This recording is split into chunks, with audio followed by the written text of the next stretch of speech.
கற்றுக்கொடும் தேவனே, கற்றுக்கொடும் தேவனே. அருளையை கற்றுக் கொடுக்கிறதுக்காக மட்டும் நன்றி. நாங்கள் கேட்க பிரயாசப்பட கற்றுக்கொள்ள நாங்கள் தயார்கள். நாமம் மாத்திரம் வைக்கப்படும் மீட்பரேசுவின் நாமத்தில் வேண்டிக் கொள்ளும் ஜீவனுள்ள நல்ல பிதாவே, ஆமென். ஹல்லேலூயா, ஹல்லேலூயா. போன வாரம் ஒரு டாஸ்க் ஐயா கொடுத்திருந்தாங்க. யார் முடிச்சுட்டு வந்திருக்கீங்க? யாரு படிச்சுட்டு வந்திருக்கீங்க? Very good. வாங்க அபிஷா.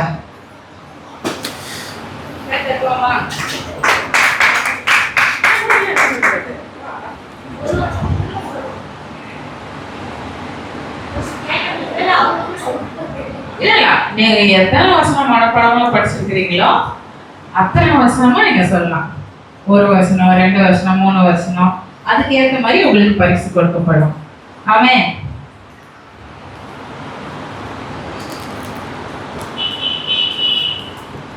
மத்தேயு 1:21. அவள் ஒரு குமாரனை பெறுவாள், அவருக்கு இயேசு என்று பெயரிடுவாயாக, ஏனெனில் அவர் தமது ஜனங்களின் பாவங்களை நீக்கி அவர்களை ரட்சிப்பார் என்றார்.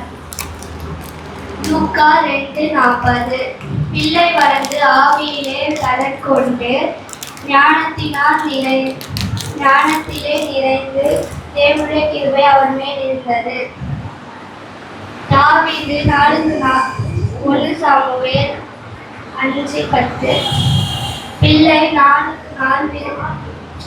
தாவீது நாளுக்கு நாள் விருத்தி அடைந்தார்.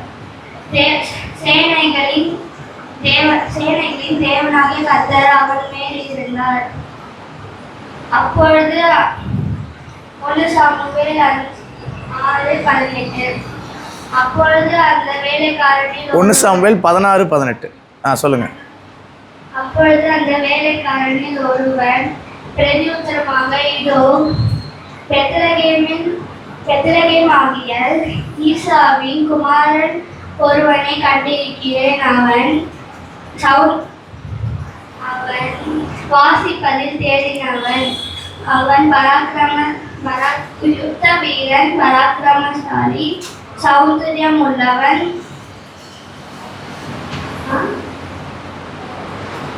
கர்த்தர் அவனோட கூட இருந்தார்.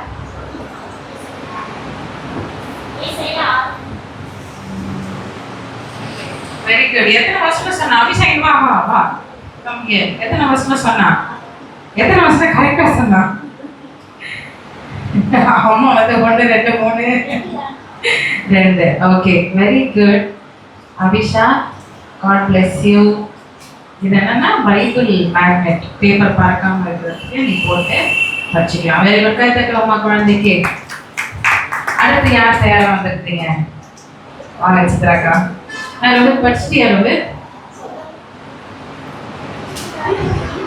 வாங்கக்கா.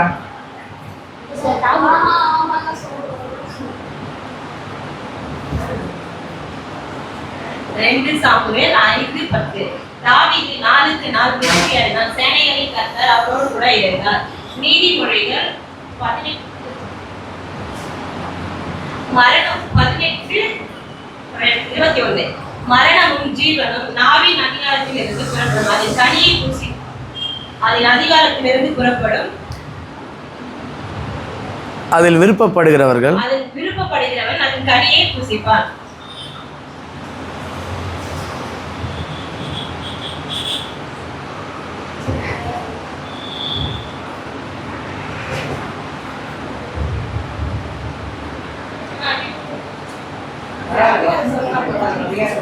ரெஃபரன்ஸ் இல்லைன்னா பரவாயில்ல, வசனம் சொல்லுங்க. ஒருவரை ஒருவர் நோக்கி, சேனைகளின் கர்த்தர் பரிசுத்தர் பரிசுத்தர் பரிசுத்தர், அவருடைய பூமி அவருடைய மகிமையினால் நிறைந்திருக்கிறது என்று கூப்பிட்டு சொன்னார்கள்.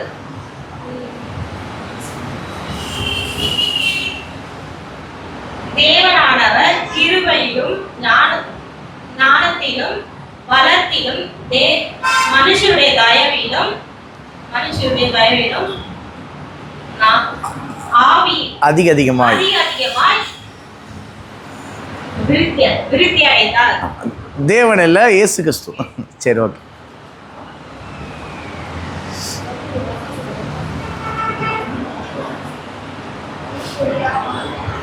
ஈசாக்கு விதை விதைத்தான்.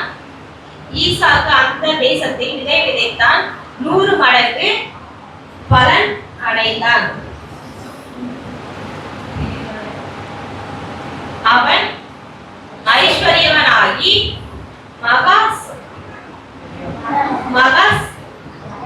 வர வர விருத்தி அடைந்தான்.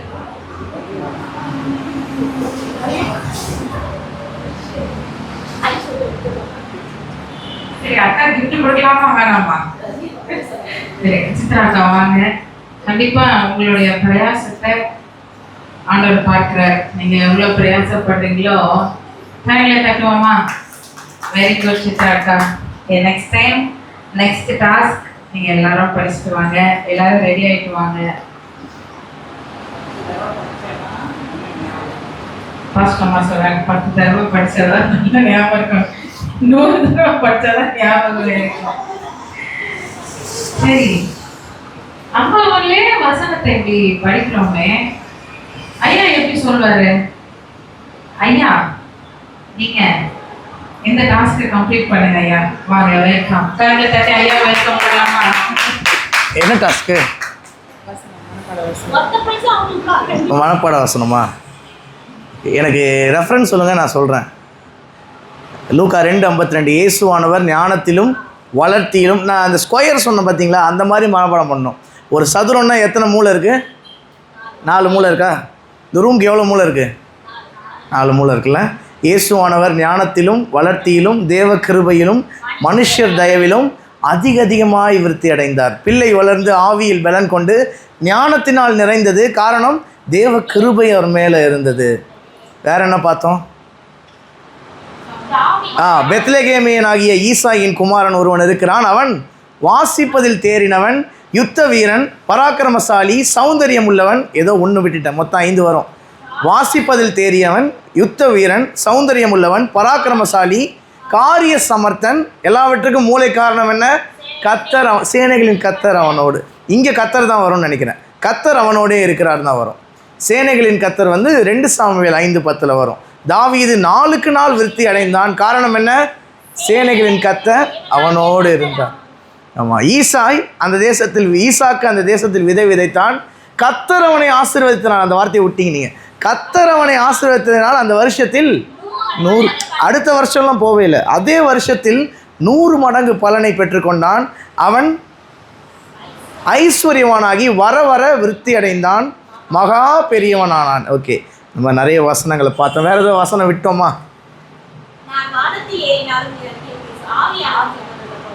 வானத்துக்கு ஏறினாலும் அங்கே இருக்கிறீர், பாதாளத்தில் படுக்கை போட்டாலும். ஆமாம், சங்கீதம் 139 6வது வசனமோ 7வது வசனமோ நினைக்கிறேன். ஆமாம். மறைவாக நான் எங்கே போவேன், உடைய சமூகத்துக்கு முன்பாக நான் எங்கே ஓடுவேன். ஆமாம், தாவீது சொல்கிறாரு. வேறு ஏதாவது ரெஃபரன்ஸ் இருக்கா? ஏசாயா 6ஆம் அதிகாரம் 3ஆம் வசனம். சேராபீன்கள் ஒருவரை ஒருவர் நோக்கி, சேனைகளின் கர்த்தர் பரிசுத்தர் பரிசுத்தர். வசனம்லாம் ஞாபகம் வச்சுக்கணும். ஏன்? சங்கீதம் 12:6 கர்த்தருடைய வார்த்தை மண் குகையில் 7 தரம் சுத்த வெள்ளிக்கொப்பான சுத்த சொற்களாக இருக்கிறதுன்னு இருக்கும். சங்கீதம் 19:8 பார்த்தீங்கன்னா, பொன்னிலும் பசும் பொன்னிலும் விலையேறப்பட்டது. சுத்த பொன்னாக இருந்தாலும் தேவனுடைய வசனம் அதை காட்டிலும் சுத்தம். சுத்த வெள்ளியாக இருந்தாலும் அதை காட்டிலும் நம்முடைய வசனம் சுத்தம் இல்லை? சரி, ஓகே, இந்த டாபிக் போயிடலாமா? ஐயா டாஸ்க் கம்ப்ளீட் பண்ணிட்டேன். ஐயா கிஃப்ட் கொடுத்துடலாமா? அது மாத்திரம் அல்ல, ஐயா வானவர நம்மளுக்காக வேத வசனத்தை அறிந்து உங்களுக்கு பொக்கிஷமாக எடுத்துக்கொண்டு வந்திருக்கிறார். அதுக்காக ஐயா உங்களுக்கு நன்றி ஐயா. ஓகே, எனக்கு இது ரொம்ப பிடிக்கும். இது என்னென்னா, நடுவில் வச்சுக்கலாம். இந்த மேக்னெட்டை நடுவில் வச்சுக்கலாம். நம்ம எங்கே படிக்கிறோம், எந்த இடத்துல. ஆல்ரெடி ஒன்று இருக்கும், என் பைபிளில் 2 இருக்கும். எல்லோ கலர் நூல் ஒன்று இருக்கும், ரெட் கலர் த்ரெட் ஒன்று இருக்கும். பழைய ஏற்பாட்டுக்கு ஒன்று, புதிய ஏற்பாட்டுக்கு ஒன்று. அதை தாண்டி இது அங்கங்கே சொருவி வச்சுக்கலாம். நம்ம எந்த இடத்துல படிச்சுட்ருக்கோம் ஞாபகம் வச்சுக்கிறதுக்கு. சரி, கர்த்தருக்கு ஸ்தோத்திரம். நம்ம எந்த தலைப்பில் பார்த்து கொண்டு இருக்கிறோம்? யாருக்காச்சும் ஞாபகம் இருக்கா? என்ன தலைப்பு? இயேசுவினுடைய வாழ்க்கை. எதற்கு இயேசுவினுடைய வாழ்க்கையை நம்ம கற்றுக்கணும்? எதுக்கு அன்சி எதுக்கு கற்றுக்கணும் இயேசுவினுடைய வாழ்க்கை? அவரை போல வாழ. எல்லாம் ஜாலியாக பேசுங்க. பைபிள் ஸ்டடினாலே என்னது? உங்கள்கிட்டேருந்து நான் கற்றுக்க போகிறேன், என்கிட்டேருந்து நீங்கள் கற்றுக்க போகிறீங்க. நம்ம 2 பேரும் இணைந்து தேவனிடத்திலிருந்து அவருடைய சமூகத்தில் உட்கார்ந்து கற்றுக்க போகிறோம். சரி, ஓகே. இயேசுவனுடைய வாழ்க்கை. போன வாரம் என்ன பார்த்தோம்? பிள்ளை வளர்ந்து ஆவியில் பலன் கொண்டது, ஆவியில் பலன் கொண்டு ஞானத்தினால் நிறைந்தது, தேவனுடைய கிருபையும் அவர் மேல் இருந்தது. இயேசுவனுடைய வாழ்க்கையை நம்ம பார்க்குறோம். இயேசு பிறந்ததுலேருந்து நம்ம பார்க்குறோம். இயேசு கிறிஸ்து எப்படி வளர்ந்தார்? ஞானத்திலும் வளர்த்தியிலும் தேவ கிருபையிலும் மனுஷர் தயவிலும் அதிகமாய் விருத்தி அடைந்தார். எல்லாவற்றிலுமே அவர் வளர்ந்தார். இந்த ஒரு விஷயத்தில் அவர் கம்மியாக இருந்தார், இந்த விஷயத்தில் அவர் சின்னதாக கம்மியாகிட்டார், சோட போயிட்டு அப்படி சொல்லவே முடியாதுல்ல. இயேசு எல்லாவற்றிலும் வளர்ந்தார். இன்னும் சொல்லப்போனால் பிதா என்ன சொல்கிறாரு இயேசுவை பார்த்து? இவர் என்னுடைய நேசகுமாரன் அப்படின்னு சொல்கிறாருல்ல. நாம் எப்படி இருக்கிறோம்? நாம் எப்படிப்பட்ட பிள்ளைகளாக இருக்கிறோம்? யோவான் 1:12 வேதம் சொல்லுகிறது, அவருடைய நாமத்தின் மேல் விசுவாசம் உள்ளவர்களாக. எடுத்து வாசிங்க பார்க்கலாம். யோவான் 1:12. அவருடைய நாமத்தின் மேல் விசுவாசம் உள்ளவர்களாய் அவரை ஏற்றுக்கொண்டவர்கள் எத்தனை பேர்களோ அத்தனை பேர்களும் தேவனுடைய பிள்ளைகளாகும்படி அவர்களுக்கு. ஆமாம், நம்மளாம் இப்போ யார்? அப்போ தேவனுடைய பிள்ளைகளாக இருக்கிறோம் இல்லை? இயேசு பிறந்தபோது வேதம் சொல்லுகிறது பிள்ளை வளர்ந்து ஆவியில் பலன் கொண்டு ஞானத்தில். லூக்கா 2ஆம் அதிகாரம். அன்சி இந்த வாரம் வந்ததுனால புதுசாக பார்க்குறாங்க, அண்ணன் பைபிள்லே இல்லாத வசனத்தை சொல்கிறாரான்னு. லூக்கா 2ஆம் அதிகாரம் 40வது வசனம். பிள்ளை வளர்ந்து வாசிங்க. ஆவியில் பலன் கொண்டு ஞானத்தினால் நிறைந்தது, தேவனுடைய கிருபையும் அவர் மேல் இருந்தது. லூக்கா 2ஆம் அதிகாரம் 40வது வசனம். ஓகே இல்லை? நம்ம எல்லாரும் யார்? தேவனுடைய பிள்ளைகள் இல்லை? யோவான் 1:12 தான் பார்க்குறோம்ல. நம் இயேசுவனுடைய வாழ்க்கை. இயேசுக்கிட்டேருந்து என்ன கற்றுக்கணும்? அவர் எப்படிப்பட்ட பிள்ளையாக இருந்தார்? தேவனுக்கு பிரியமான பிள்ளையாக இருந்தார். தேவனுடைய சகல காரியங்களிலும் எப்படி வளர்ந்தார்? அதிகமாய் வளர்ந்தார். இன்னும் சொல்லப்போனால் இயேசு கிறிஸ்து மரித்து உயிர் தெழுந்ததுக்கப்புறம் இயேசு கூடவே ஒட்டி வரவாண்ட பேதுரு சொல்கிறாரு. 2 பேதுரு 1ஆம் அதிகாரம் எடுங்களேன். ஒரு அழகாக ஒரு வசனம் சொல்லுவார் பாருங்களேன். 2 பேதுரு 1ஆம் அதிகாரம் 16வது வசனத்திலிருந்து வாசிங்க பார்க்கலாம். நாங்கள் தந்திரமான கட்டுக்கதைகளை என்னது? தந்திரமான கட்டுக்கதைகளை பின்பற்றுகிறல்ல. கட்டுக்கதைனா என்னது? சில கட்டுக்கதையெல்லாம் இருக்குது நம்ம உலகத்தில், நம்ம இடத்துல என்ன இருக்குது? பெரிய புராணம், சிறிய புராணம், ராமாயணம், மகாபாரதம், என்னென்னமோ இருக்குல்ல. ஆனால் நம்முடைய வேதம் என்ன வேதம்? கட்டுக்கதை இல்லை. பேதுரு சொல்கிறாரு, நாங்கள் தந்திரமான கட்டுக்கதைகளை பின்பற்றினவர்களாக அல்ல. தொடர்ந்து வாசிங்க. அவருடைய மகத்துவத்தை கண்ணார கண்டவர்களாக வல்லமையையும் வருகையையும் உங்களுக்கு அறிவித்தோம். தொடர்ந்து வாசிங்க பார்க்கலாம். இவர் என்னுடைய நேசகுமாரன், இவரிடத்தில் பிரியமா இருக்கிறேன் என்று சொல்லுகிற சத்தம் எங்கேருந்து கேட்டது? உன்னதமான மகிமையிலிருந்து உண்டாகி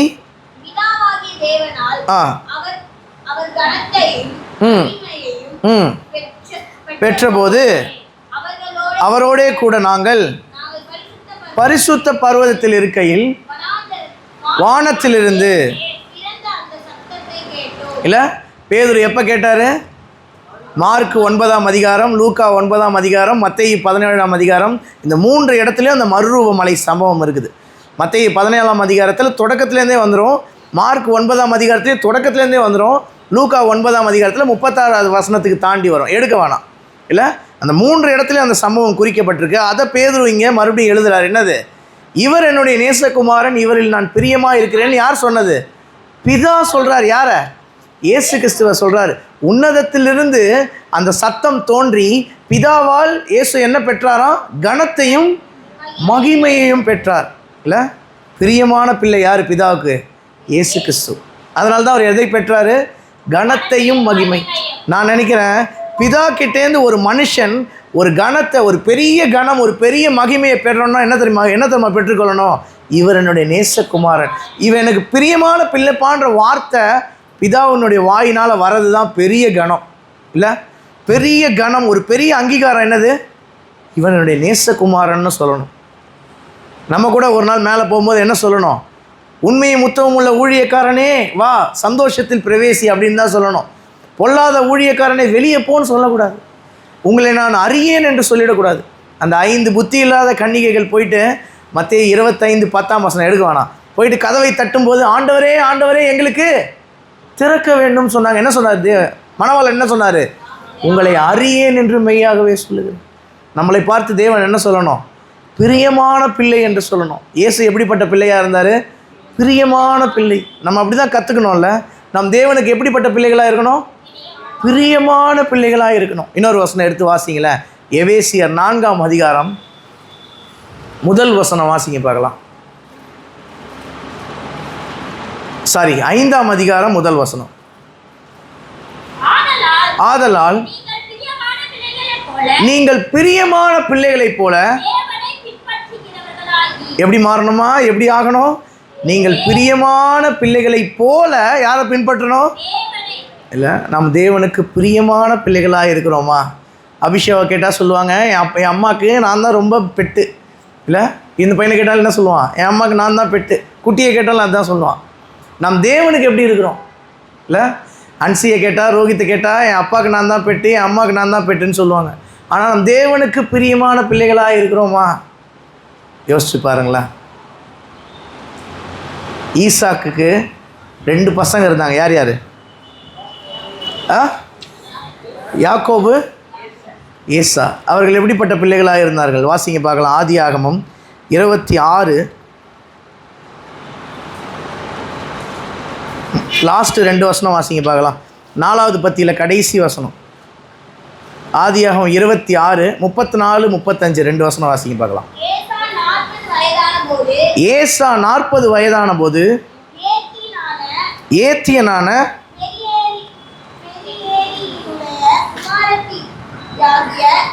பெயேரியனுடைய குமாரத்தியாகிய யூதித்தையும் ஏத்தியனான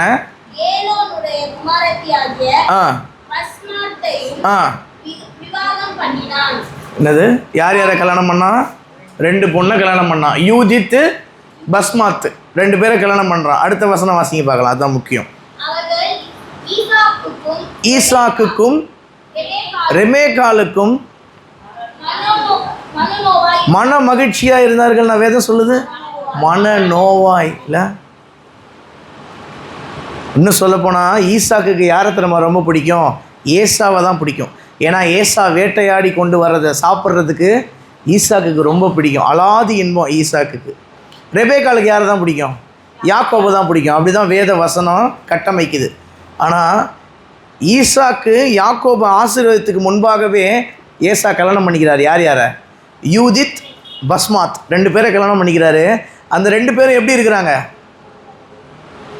ஈசாக்குக்கும் ரெபேக்காலுக்கும் மன மகிழ்ச்சியாக இல்லை, மன நோவாய். இல்லை, நம்ம எப்படி இருக்கிறோம்? தேவனுக்கு மன மகிழ்ச்சியாக இருக்கிறோமா, மன நோவாக இருக்கிறோமா? நான் எப்போவுமே எந்த ஸ்டேஜுக்கு போனாலும் இந்த வசனத்தை நான் யூஸ் பண்ணுவேன். நெகேமியா 8:10 கர்த்தருக்குள் மகிழ்ச்சியாக இருப்பதே உங்கள் பலன். இல்லை, கர்த்தருக்குள் மகிழ்ச்சி. கர்த்தருக்குள் நம்ம மகிழ்ச்சியாக இருக்கிறோமோ இல்லையோ, கர்த்தர் நம்மை பார்த்து மகிழணும். கர்த்தர் நம்மை பார்த்து மகிழணும். ரோஹித் கரெக்டாக டைமுக்கு வந்துட்டான். என் மகன் ஓடி வந்துட்டான் பாரு, என்னுடைய சமூகத்தை தேடி ஓடி வந்துட்டான். எனக்கு ஃபாதர் பாடின பாட்டு தான் ஞாபகம் வருது. ஒவ்வொரு நாளும் உன் பிரசன்னம் ஓடி வருகிறேன். ஃபாதர் பாடுறார்ல, ஒவ்வொரு நாளும் உடைய பிரசன்னம் நான் ஓடி வருகிறேன். தாவீது சொல்கிறாரு, குறித்த ஜாமங்களுக்கு முன்னே என்னுடைய கண்கள் விழித்து கொள்ளும். அப்படின்னா என்ன அர்த்தம்? அலாரம் வச்சு எந்திக்க மாட்டாராம். குறித்த ஜாமங்களுக்கு முன்னே என் கண்கள் விழித்து கொள்ளும். அவருக்கு தேவன் அவ்வளோ பிடிச்சிருக்கு. நம் பிரியமான பிள்ளைகளாக இருக்கிறோமா? ஏசா தன் தகப்பனாகிய ஈசாக்குக்கும் ரெபேக்காளுக்கும் மன மகிழ்ச்சியாக இல்லை, மன நோவாக இருக்கிறாங்களாம். கை காலில் நோவு வந்தால் என்ன பண்ணிடலாம்? ஏதோ ஒரு மாத்திரை கீத்திரை போட்டு சரி பண்ணிடலாம். மனநோவு சஞ்சலம் உள்ளது. மனநோவு ரொம்ப கொடுமையானதில்ல. அதான் திருக்குறள் சொல்லுவாங்க, தீயினால் சுட்ட புண். சங்கீதம் 27:10 என்ன சொல்லு பார்க்கலாம். சரி, ஓகே. திருக்குறள்லாம் ஈஸி. ஓகே. பைபிளும் அந்த மாதிரி கட்டன்னு சொல்லணும், ட்ரெயினை போல் இல்லை. மனநோவு வெளியில் ஏதோ அடிப்பட்டு காயம்தான் ஆறிடும் கொஞ்ச நாளில்.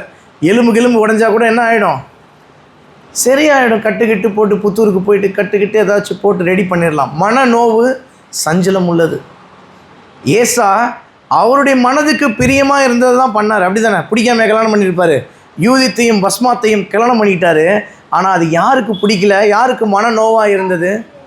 ஈசாக்குக்கும் ரெபேக்காளுக்கும். இன்னொரு வசனம் எடுத்து வாசிங்களேன், அடுத்த அதிகாரத்தில் இருக்கும் பாருங்கள். 28ஆம் அதிகாரம்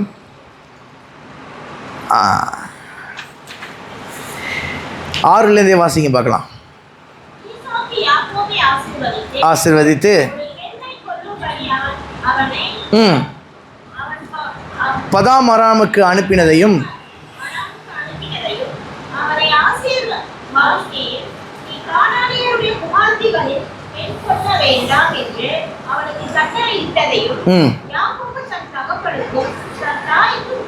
எப்படி யாக்கோபு என்ன பண்றாரு? தன் தகப்பனுக்கும் தன் தாய்க்கும் கீழ்ப்படிந்து சொன்ன மாதிரியே பதான் ஆராமுக்கு புறப்பட்டு போனதையும் ஏசா கண்டு, அப்புறம் 8வது வசனம், கானானியருடைய குமாரத்திகள்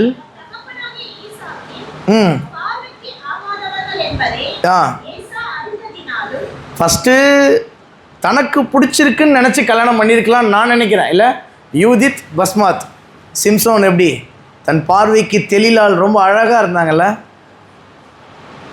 அந்த மாதிரி பிடிச்சிருந்ததுன்னு கல்யாணம் பண்ணியிருக்கலாம் அது. ஆனால் அவங்க பெற்றோருக்கு, தன் தகப்பனுக்கு அது மனநோவாக இருந்தது. ஆனால் இப்போ என்ன வேதம் சொல்லுகிறது? கானானியர்கள் ஈசாக்குக்கும் ரெபேக்காளுக்கும் ஆகாதவர்கள் என்று ஏசா கண்டு வேணும்னு என்ன பண்ணுறாரு? 9ஆம் வசனம் வாசிக்க பார்க்கலாம். இஸ்மவேல் இடத்திற்கு போய் தனக்கு முன்னிருந்த மனைவிகளும் அன்றி ஆபிரகாமின் குமாரனாகிய இஸ்மவேலின் குமாரத்தையும் நெபயோத்தின் சகோதரியுமாகிய மகலாத், இல்லை ஆல்ரெடி 2 பொண்டாட்டி இருக்கிறாங்க. அதுவே ஈசாக்குக்கும் ரெபேக்காளுக்கும் மனநோவாக இருந்தது. இல்லை, பிடிக்கவே இல்லை. இப்போ இன்னொன்று, பிடிக்காதுன்னு வேணும்னே தெரிஞ்சுக்கிட்டே போயிட்டு என்ன பண்ணுறாரு?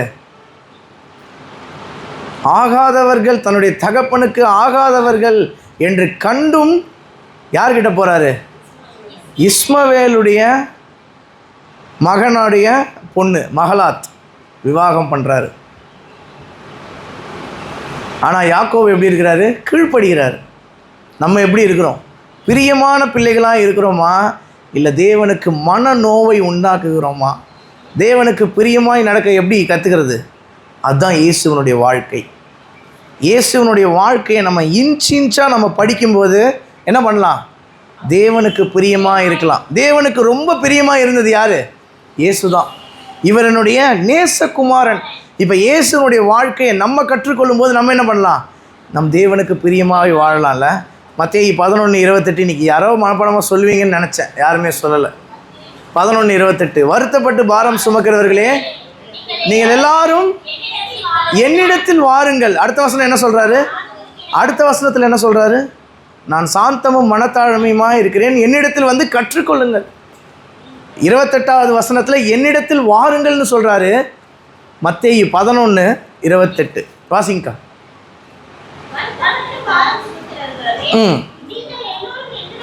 நீங்கள் எல்லாரும் என்னிடத்தில் வாருங்கள் சொல்றாரு. அடுத்த வசனம் வாசிங்க பார்க்கலாம். அடுத்த வசனம் வாசி.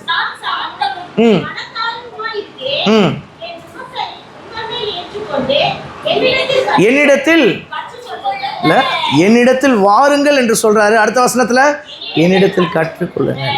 இயேசுவினிடத்தில் ஒருவன் போகும் பொழுதுதான் அவன் கற்றுக்கொள்ள முடியும். இல்லை, பெற்றுக்கொள்ளுகிறவர்கள் போய்விடுவார்கள், கற்றுக்கொள்ளுகிறவர்கள் இயேசுவோடே இருப்பாங்க. இல்லை, இயேசுகிட்ட ஒரு ஆசீர்வாதம் வேணும், ஒரு சுகம் வேணும். இல்லை, என்னுடைய வேலைக்காரன் கொடிய வேதனைப்படுகிறான்னு 100க்கு அதிபதி ஒருத்தனை அமுச்சு விட்டார். ஆசீர்வாதத்தை சுகத்தை பெற்றுக்கொண்டோன்னே போயிட்டார். அப்புறம் என்னன்னு தெரியல, அவர் கதை பைபிளில் இல்லை. யவீர் ஓடி வரார், என்னுடைய மகள் மரண அவஸ்தைப்படுகிறாள், சுகத்தை பெற்றுக்கொண்டான்னு. அப்புறம் யவீர் என்னன்னு தெரியல பைபிளில். ஆனால் இயேசுனுடைய சீஷர்கள் கூடவே இருந்து எல்லாத்தையும் கற்றுக்கொண்டார்கள்ல. அதனால தான் லூக்கா 17:5 வேதம் அவர்களை அப்போஸ்தலர்கள் என்று அழைக்கிறது. எழுதி வச்சுக்கோங்க, படிக்க வேணாம். லூக்கா 17:5 அப்போஸ்தலர்கள்னு அப்போஸ்தல நடபடிகளுக்கு முன்பாகவே சுவிசேஷ புத்தகத்திலே அவர்களுக்கு ஒரு அடையாளத்தை தேவன் கொடுக்குறார். அப்போஸ்தலர்கள். இல்லை, நம் தேவனுக்கு பிரியமான பிள்ளைகளாக இருக்கிறோமா, இல்லை ஏசாவை போல மனநோவை உண்டாக்குகிறோமா? இயேசுவனுடைய வாழ்க்கையிலேருந்து நம்ம கற்றுக்கொள்கிற முக்கிய காரியம் என்னது? தேவனுக்கு நம்ம பிரியமாக இருக்கணும். எபேசியர் 5:1 அதான் வாசிச்சோம்ல, பிரியமான பிள்ளைகளைப் போல தேவனை நீங்கள் பின்பற்றுங்கள்னு அப்போஸ்தலனாகிய பவுல் சொல்கிறார். சரி, ஏசா வாழ்க்கை தான் எப்படின்னா, ஆதி ஆகமத்தில் இன்னொருத்தர் இருக்கிறாரு. யார்? யாக்கோபு. யாக்கோபுடைய பசங்க என்ன பண்ணாங்க? எடுத்து வாசிங்க பார்க்கலாம்.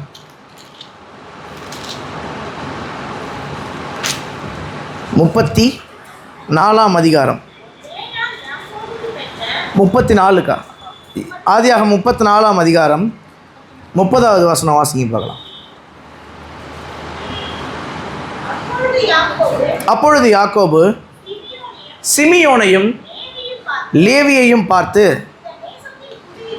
இந்த தேசத்தில் குடியிருக்கிற கானானியரிடத்திலும் பெரிசியரிடத்திலும் என் வாசனையை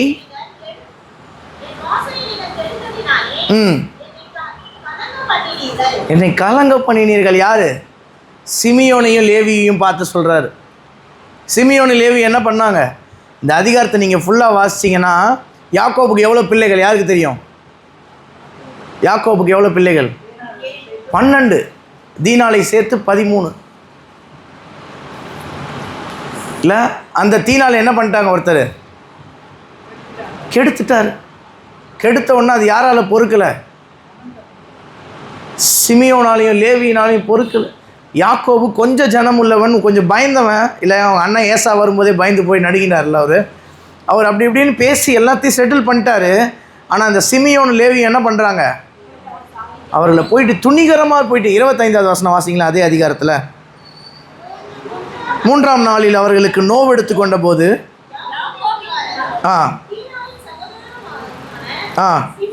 சிமியோன் லேவி என்று துணிகரமாய். எப்படி ஒரு துணிகரம்னா என்னது? பயமே இல்லை. தன்னுடைய தகப்பன் மேல கொஞ்சம் கூட பயமே இல்லை. துணிகரமா என்ன பண்றாங்க?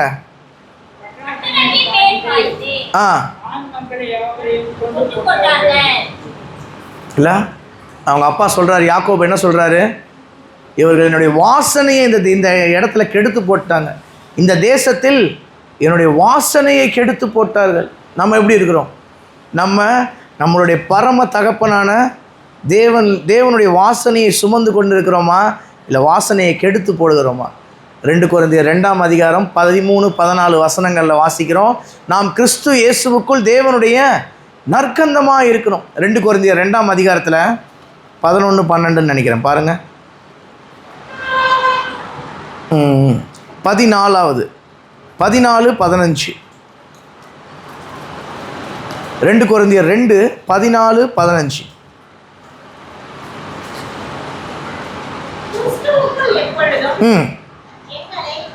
கிறிஸ்துவுக்குள் எப்பொழுதும் எங்களை வெற்றி சிறக்க பண்ணி எல்லா இடங்களிலேயும் எங்களை கொண்டு அவரை அறிகிற அறிவின் வாசனையை வெளிப்படுத்துகிற தேவனுக்கு ஸ்தோத்திரம். வாசிங்க. ரட்சிக்கப்படுகிறவர்களுக்குள்ளேயும் கெட்டு போகிறவர்களுக்குள்ளேயும் நாங்கள் தேவனுக்கு யாருடைய நற்கந்தமாக இருக்கிறோம்? கிறிஸ்துவின் நற்கந்தம். நாம் நற்கந்தமாக இருக்கிறோமா இல்லை வாசனையை கெடுத்து போடுகிறவர்களாக இருக்கிறோமா? யோசிச்சு பாருங்களேன். சிமியோனும் லேவியும் என்ன பண்ணிட்டாங்க? தன் தகப்பனுடைய வாசனையே கெடுத்து போட்டுட்டாங்க. ஆதியாகமம் 49ஆம் அதிகாரத்தில் யாக்கோபு தன்னுடைய 12 பசங்களையும் ஆசீர்வதிப்பார். ஆசீர்வதிக்கும் பொழுது சிமியோனு லேவி என்ன தெரியுமா சொல்கிறாரு? கொடுமையின் கருவிகள். ஆதியாகமம் 49 வாசிங்க பார்க்கலாம். அதில் அந்த வசனம் என்ன நம்பர்னு யாரோ எடுங்க ஃபஸ்ட்டு. ஆதியாகமம் 49.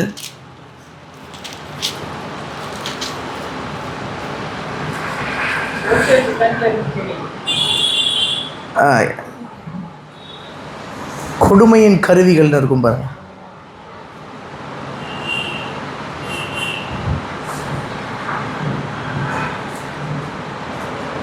ஐந்தாவது வசனம். சிமியோனும் லேவியும் ஏக சகோதரர். பட்டயங்கள், அவர்களுடைய பட்டயங்கள் கொடுமையின் கருவிகள். ஆசீர்வதிக்கிற இடத்துல என்ன சொல்கிறாரு அவங்க அப்பா? இந்த அதிகாரம் ஃபுல்லாகவே 12 கோத்திரங்களையும் யாக்கோபு ஆசீர்வதிக்கிறார். ஆனால் சிமியோனு லேவியும் பார்த்து என்ன சொல்கிறாரு? கொடுமையின் கருவிகள், வாசனையை கெடுத்து போட்டவர்கள் அவர்கள். நம்ம எப்படி இருக்கிறோம்? நம் தேவனுக்கு நற்கந்தமாக இருக்கிறோமா? நறுமணம் கமழும் வாசனையாக இருக்கிறோமா? இல்லை சிமியோனை போல லேவியை போல வாசனையை கெடுத்து போடுகிறோமா? அல்லது ஏசாவை போல தகப்பனுக்கு மன நோவை உண்டாக்குகிறோமா? மன மகிழ்ச்சி நல்ல ஔஷதம்னு பைபிள் சொல்லுது. நீதிமொழிகள் 15-16 நான் நினைக்கிறேன், எடுக்க வேணாம் இல்லை. முறிந்த ஆவி எலும்புகளை உலர பண்ணும், மன மகிழ்ச்சி நல்ல ஔஷதம். நீதிமொழிகளில் ஞானி சொல்கிறார்ல. நாம் மன நோவை உண்டாக்குகிறவர்களாக இருக்கிறோமா? வாசனையை கெடுத்து போடுகிறவர்களாக இருக்கிறோமா? இல்லை தேவனுக்கு பிரியமான பிள்ளையாக இருக்கிறோமா? இன்னொரு பிள்ளை இருக்கிறாரு. யார் அவர்? 1 சாமுவேல் எடுங்க பார்க்கலாம். 1 சாமுவேல்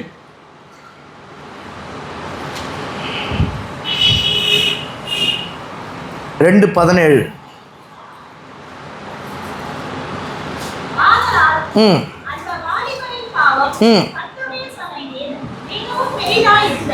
அந்த வாலிபரின் பாவம் கர்த்தருடைய சந்நிதியில். யார் தெரியுமா அந்த வாலிபர்? ஓப்னி பினகாஸ். யார் அவங்க? ஏலியுடைய பசங்க 2 பேரும்.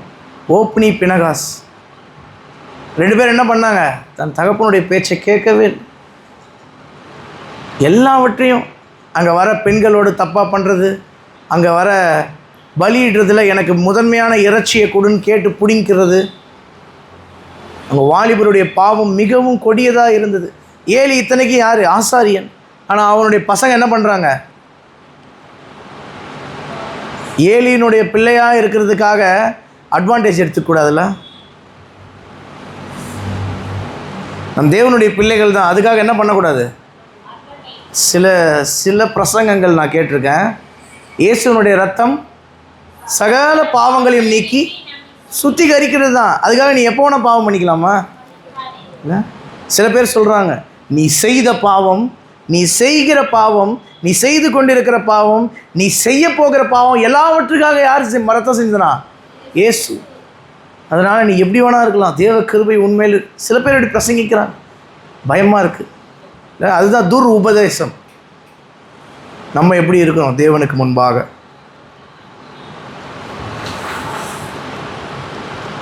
ஓப்னி பினகாஸ் இவர் 2 பேர் என்ன பண்ணுறாங்க? அவர்களுடைய பாவம் கர்த்தருக்கு முன்பாக பொல்லாததாக இருக்குது, ரொம்ப மோசமாக இருக்குது.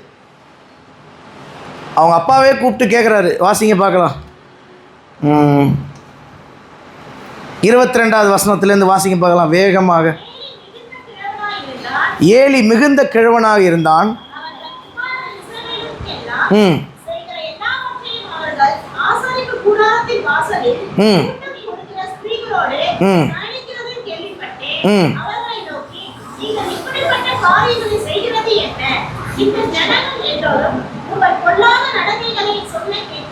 என் குமாரரே வேண்டாம், நான் கேள்விப்படுகிற இந்த செய்தி நல்லதல்ல. கர்த்தருடைய ஜனங்கள் மீறி நடக்கிறதுக்கு ஆசாரியருடைய பிள்ளைகள் நீங்கள் காரணமாக இருக்கிறீங்களே. வாசிக்க தொடர்ந்து. மனுஷனுக்கு விரோதமாக இன்னொரு மனுஷன் பாவம் செய்தால் நியாயாதிபதிகள் அதை தீர்ப்பார்கள். கர்த்தருக்கு விரோதமாக ஒரு மனுஷன் பாவம் செய்தால் அவனுக்கு விண்ணப்பம் செய்யத்தக்கவன் யார்? பண்ணாதீங்கப்பான்னு சொல்கிறார். சாமுவேலுக்கு தேவன் தரிசனம் கொடுத்தாரு.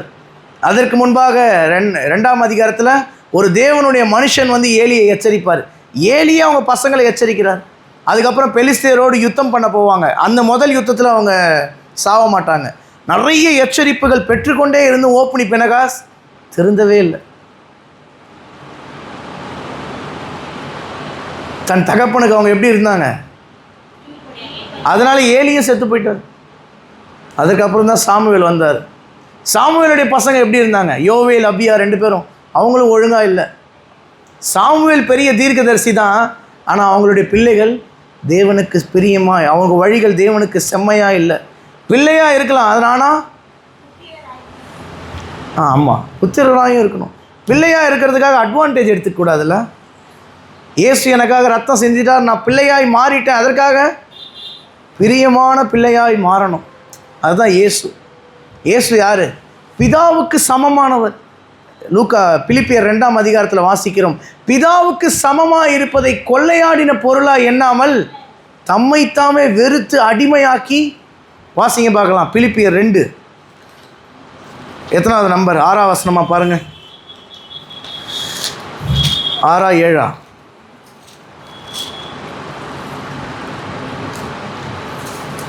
6வது வசனம். அவர் தேவனுடைய ரூபமாக இருந்தும் தேவனுக்கு சமமாக இருந்து, யோசிச்சு பாருங்களேன், தேவனுக்கு சமமாக இருப்பதை கொள்ளையாடின பொருளாக எண்ணாமல் தம்மைத்தாமே வெறுமையாக்கி அடிமையின் ரூபம் எடுத்து மனுஷர் சாயலானார். இல்லை, யாருக்காக? நமக்காக ரத்தம் சிந்த, நம்முடைய பாவங்களை கழுவ. அதை நம்ம என்ன பண்ணுறக்கூடாது? அட்வான்டேஜ் எடுத்துடக்கூடாதுல்ல. ஏசா மனநோவாய் மாறிப்போனா தன்னுடைய தகப்பனுக்கும் தாய்க்கும். சிமியோனும் லேவியும் கொடுமையின் கருவிகள், துணிகரமான பாவம், என்னுடைய வாசனையை இந்த தேசத்தில் கெடுத்து போட்டிங்களேன்னு அவங்க அப்பா சொல்கிறார். ஓப்னி பினகாசை பார்த்தா அவங்க பாவம் கர்த்தருடைய சன்னதிக்கு முன்பாக கொடியதாக இருந்தது. ஏலி போய் கெஞ்சறார், இப்படி பண்ணுறீங்களே பாவம், என் குமாரரே வேண்டாம். மனுஷனுக்கு விரோதமாக ஒரு மனுஷன் பாவம் செஞ்சால் நியாயாதிபதிகள் இருக்காங்க, நீ கர்த்தருக்கு விரோதமாக பாவம் செய்கிறப்பா, யார் விண்ணப்பம் செய்யத்தக்கவன் யார்? தொடர்ந்து வாசிங்க அந்த வசனத்தை.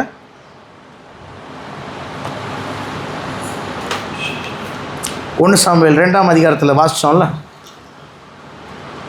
25வது வசனம். மனுஷன் பாவம் செய்தால் நியாயாதிபதியை நியாயம் தீர்ப்பார்கள். கர்த்தருக்கு விரோதமாய் நீ பாவம் செய்றியே, விண்ணப்பம் செய்யத்தக்கவன் யார்? ஏலி சொல்றாரு. அதுக்கு அவங்க என்ன பண்றாங்க?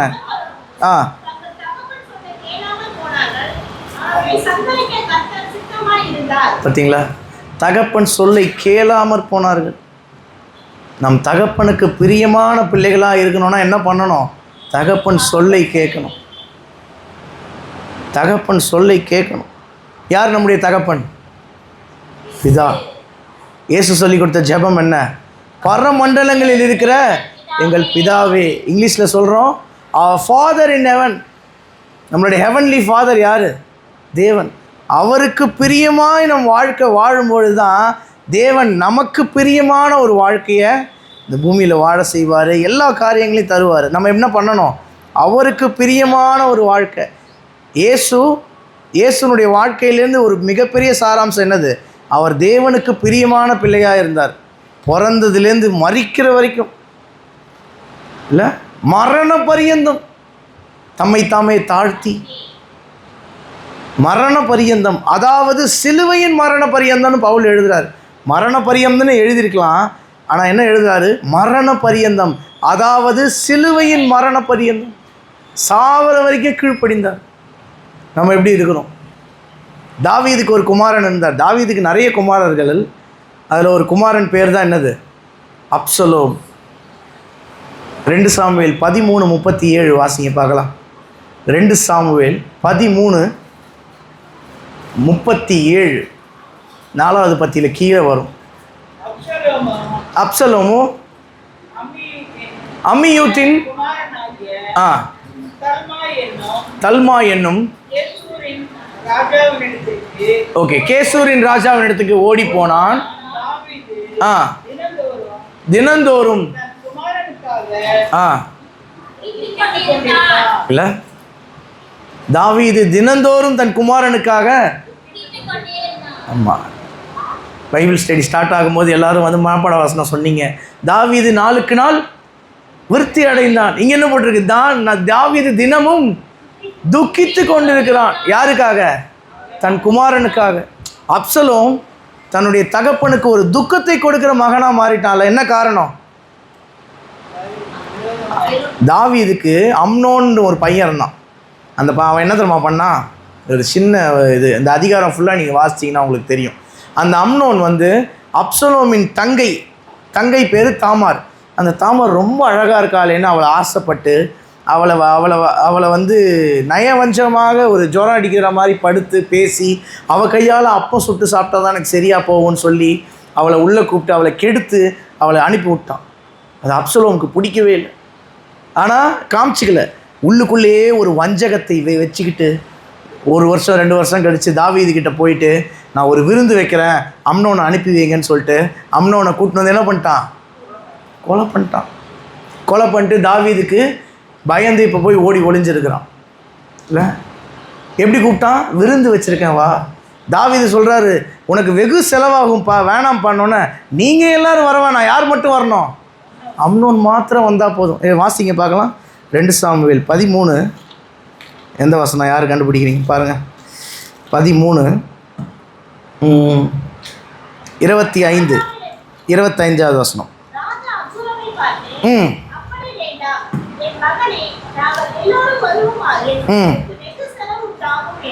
வெகு செலவு உண்டாகும். அடுத்த வசனம் வாசிங்க பார்க்கலாம். அடுத்த வசனம் வாசிங்க.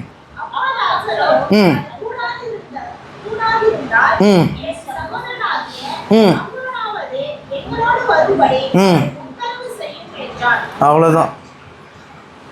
சரி, ஓகே, பரவாயில்ல. யார் மட்டுமாச்சும் வரணும்? அம்னோனாச்சு வரணும். இதா நம்ம அப்சலோமை போல இருக்கிறோமா? உள்ளுக்குள்ளே ஒரு வெஞ்சன்ஸை வச்சுக்கிட்டு விருந்து வச்சுருக்கேன் வா, விருந்து, வீட்டில் விருந்து வா. ஆனால் உள்ளுக்குள்ளே என்ன இருக்குது? இவன் எப்படியாச்சும் அழியணும், எப்படியாச்சும் சாவணும். நம்ம அந்த மாதிரி பிள்ளையாக இருக்கிறோமா? நம்ம யாராக இருக்கணும்? அப்போஸ்தலர்களாக இருக்கணும். அப்சலோம் மாதிரி இருக்கக்கூடாது. யாரை மாதிரி இருக்கணும்? அப்போஸ்தலர்களாக இருக்கணும். அப்சலோமை போல இருந்துடக்கூடாது. அப்சலோம் உள்ளுக்குள்ளே ஒரு வெறிய ஒரு வெஞ்சன்ஸை வச்சுக்கிட்டு வெளியே விருந்துக்கு வாப்பா நல்லா ஊற்றி கொடுத்து என்ன பண்ணிட்டான்? கொன்னுட்டான். தாவீது தினந்தோறும் துக்கித்து கொண்டிருந்தான். யாரின் நிமித்தம்? அப்சலோமின் நிமித்தம். அப்சலோம் இறந்து போனதுக்கப்புறம் தாவீது அழுகுறார், என் மகனாகிய அப்சலோமே, உனக்கு பதிலாக நான் இறந்துருக்கலாமே. செத்து போனதுக்கப்புறமும் தன் தகப்பனுக்கு துக்கம்தான். நம்ம எப்படி இருக்கிறோம்? யூதாஸ் காரியத்தை குறித்து இயேசு சொல்லுவார். என்ன சொல்லுவார்? இவன் பிறவாதிருந்தால் நலமாக இருந்திருக்குமே. அது என்ன ஒரு வார்த்தை பாருங்களேன். ஒரு தகப்பன் தன்னுடைய மகனை பார்த்து இவன் அதுக்கு பிறக்காமல் இருந்திருக்கலாமே. அது என்ன ஒரு மோசமான வார்த்தை இல்லை?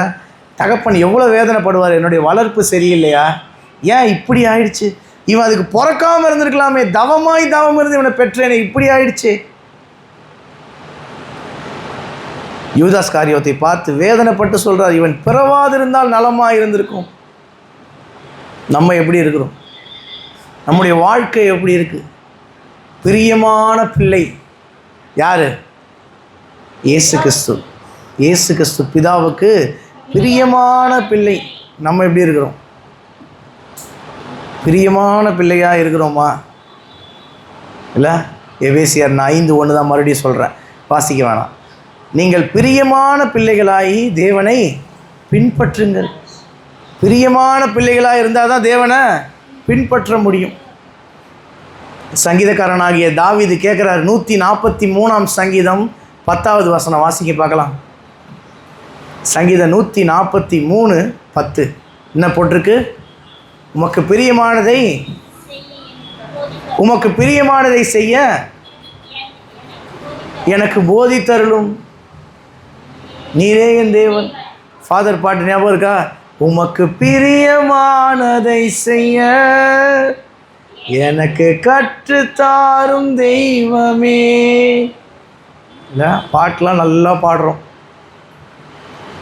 அவருக்கு பிரியமான பிள்ளைகளாக இருக்கிறோமா?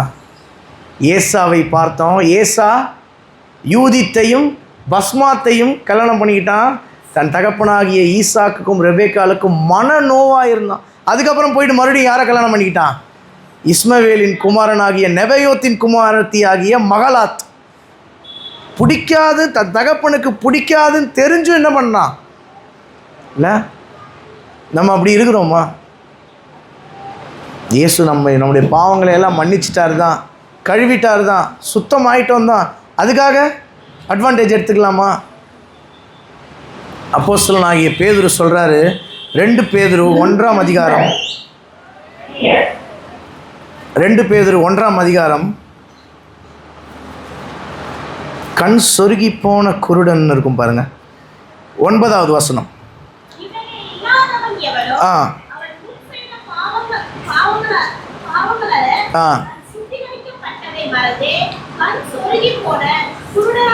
இல்லை, முன் செய்த பாவங்களை தேவன் என்ன பண்ணிட்டாரு? சுத்திகரிச்சிட்டாரு. அவைகளை மறந்து என்ன மாறிடுறான்? கண் சொருகி போன குருடனாக மாறிடுறான். எப்போ அட்வான்டேஜ் எடுத்துக்கிறது? இயேசு என்னுடைய பாவங்களை எல்லாம் மன்னிச்சிட்டாரு தான். நீ எப்படி இருக்கணும்? பிரியமான பிள்ளையா இப்போ நீ வாழணும். அதுக்கு தான் நம்ம அழைக்கப்பட்டிருக்கிறோம்ல. அழைப்பையும் அடுத்த வசனம் வாசிங்க பார்க்கலாம். ஆ ம் ம் ம் ம்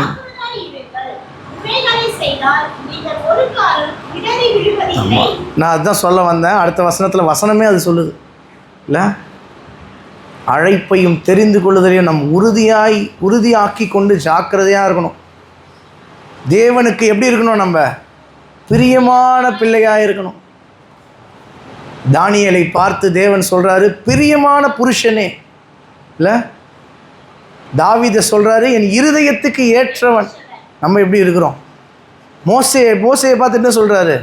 என்னுடைய சிநேகிதன். அவன் சிநேகிதனை போல இல்லை, சிநேகிதனை போல கூட இல்லை, நான் பிரத்யட்சமாய் பேசுவேன். வாசிங்க பார்க்கலாம். என்னாகமம் 12:5 பாருங்க. 12:8 ம் ம் ம் சரி, 6வது வசனத்துலேருந்தே வாசிங்களேன். ம் என் வார்த்தைகளை கேளுங்கள். ஆ ம் ம் உங்களுக்குள் ஒருவன் தீர்க்கதரிசியாக இருந்தால் என்ன பண்ணுவார்? தரிசனத்தில் சொப்பனத்தில் பேசுவேன். வாசிங்க. என் தாசனாகிய மோசே அப்படிப்பட்டவன்லாம் இல்லை. என் வீட்டில் அவன் எங்கும் உண்மை உள்ளவன். நான் அவனுடன் மறைப்பொருளாகலாம் அல்ல, முகமுகமாக பிரத்யட்சமாய் பேசுவேன். இல்லை, மோசேக்கு இப்படி ஒரு கணத்தை கொடுத்துருக்கிறார். பிரியமானவனாக இருந்தால என் தாசனாகிய மோசேன்னு தேவன் சொல்கிறார். நம்ம இயேசு கிறிஸ்து எப்படி பிதாவுக்கு எப்படி இருந்தார்? பிரியமான மகன். இவன் என்னுடைய நேசகுமாரன், இவர் என்னுடைய நேசகுமாரன், இவரில் நான் பிரியமாக இருக்கிறேன். வானத்திலிருந்து தோன்றிய சத்தத்தில் அவர் கனத்தையும் மகிமையையும் பெற்றார்னு பேதுரு எழுதுகிறார்ல. நாமும் கனத்தையும் மகிமையும் பெறணும். என்ன கனம் அது? நீ இவன் என்னுடைய நேசகுமாரன்பான்னு தேவன் சொல்லணும். நம்மளை எப்படி சொல்லணும்? நம்முடைய நடத்தையில் அதை காமிக்கணும். நம்ம ஏசா மன நோவை உண்டாக்கினான். சிமியோனும் லேவியும் வாசனையை கெடுத்து போட்டுட்டாங்க. யார்? ஓப்னி பினகாஸ் எப்படி இருந்தாங்க? அவருடைய பாவம் பெரிதாக, தகப்பன் பேச்சை கேளாமல் போயிட்டாங்க. அடுத்து கடைசியாக யாரை பார்த்தோம்? அப்சலோம். அப்சலோமுக்காக தினந்தோறும் தாவீது துக்கித்து கொண்டிருந்தான். நாம் தேவனுக்கு துக்கத்தை உண்டாக்குகிறோமா, இல்லை மகிழ்ச்சியை உண்டாக்குகிறோமா? மன மகிழ்ச்சியாக நம்ம இருக்கிறோமா, இல்லை மன நோவாக இருக்கிறோமா? இயேசுவனுடைய வாழ்க்கையில் நம்ம இன்றைக்கி மெயினாக பார்த்தது எது? பிரியமான பிள்ளையாக இருக்கணும் அவருக்கு. அதுக்கு நம்ம பிரயாசப்படணும். நாளுக்கு நாள் வேதத்தை வாசித்து தேவனுக்கு பிரியமாய் ஒவ்வொரு ஸ்டெப்லையும் நடக்க நம்ம பிரயாசப்படணும். தேவன் நம்முடைய பிரயாசத்தை நிச்சயமாக வாய்க்க பண்ணுவார். கண்களை மூடி நாம் செபிப்போம். ஸ்தோத்திரம். எங்களை அதிகமாய் நேசிக்கிற நல்ல பிதாவே, இந்த வேளையிலும் பிள்ளை வளர்ந்து ஆவியில் பலன் கொண்டு ஞானத்தினால் நிறைந்தது, தேவனுடைய கிருபையும் அவரோடு இருந்தது என்று நாங்கள் லூக்கா 2:40 வாசித்தோமே. இயேசுவனுடைய வாழ்க்கை, இயேசு பிரியமான பிள்ளையாக இருந்தார். இவர் என்னுடைய நேசகுமாரன், இவரில் நான் பிரியமாக இருக்கிறேன்னு நீங்கள் சொன்னீங்களே, சாட்சி கொடுத்தீங்களே, அதுபோல் நாங்களும் உமக்கு பிரியமான பிள்ளைகளாக இருக்கணும். மன நோவை உண்டாக்குகிறவர்களாக அல்ல, வாசனையை கெடுத்து போடுகிறவர்களாக அல்ல, ஓப்னி பினகாசை போல பாவம் செய்கிறவர்களாக, தகப்பன் பேச்சை கேளாதவர்களாக இல்லை, அப்சலோமை போல துக்கத்தை உண்டாக்குகிறவர்களாக அல்ல, உமக்கு பிரியமான பிள்ளையாய் நான் இருக்க, நான் உமக்கு பிரியமான பிள்ளையாய் இந்த பூமியில் வாழ எனக்கு நீங்கள் உதவி செய்யுங்கப்பா. ஒவ்வொரு செயலிலும் ஒவ்வொரு நடத்தையிலும் நற்கந்தம் வீசுகிறவனாக நான் இருக்க, வாசனையை வீசுகிறவனாக நான் இருக்க எனக்கு உதவி செய்யுங்க. என்னை பார்க்கிறவர்கள் உம்மை பார்க்கட்டும். மலை மேல் இருக்கிற பட்டணம் மறைந்திருக்க மாட்டாதுன்னு வேதத்தில் வாசிக்கிறோம். நாங்கள் அது போல இருக்க, உம்முடைய வெளிச்சத்தை நாங்கள் பிறருக்கு நாங்கள் பிரகாசிக்க பண்ணுகிறவர்களாக இருக்க எங்களுக்கு உதவி செய்யுங்க. உம்முடைய கோலும் உம்முடைய தடியும் எங்களை தேற்றட்டும், நன்மையும் கிருபையும் எங்களை தொடரட்டும். எங்களுடைய வாயின் வார்த்தை, எங்களுடைய இருதயத்தின் தியானங்கள் உமக்கு முன்பாக பிரியமாக இருக்கட்டும். மீட்பர் இயேசு கிறிஸ்துவின் நாமத்தினால வேண்டி கேட்கிறோம் எங்கள் ஜீவனுள்ள நல்ல பிதாவே, ஆமென். சேர்ந்து சொல்லுவோம். என் ஆத்துமாவே கர்த்தரை ஸ்தோத்திரி, என் முழு உள்ளமே பரிசுத்த நாமத்தை ஸ்தோத்திரி. என் ஆத்துமாவே கர்த்தரை ஸ்தோத்திரி, அவர் செய்த சகல உபகாரங்களையும் மறவார். நம்முடைய கர்த்தராகிய இயேசு கிறிஸ்துவனுடைய கிருபை, பிதாவாகிய தேவனுடைய அன்பு, குமாரனாகிய இயேசு கிறிஸ்து பரிசுத்த ஆவியானவருடைய வழிநடத்தல், பாதுகாப்பு, பராமரிப்பு இன்றும் என்றும் கிறிஸ்துவனுடைய வருகை பரியந்த நம்மோடு இருப்பதால். ஆமென். ஆமென்.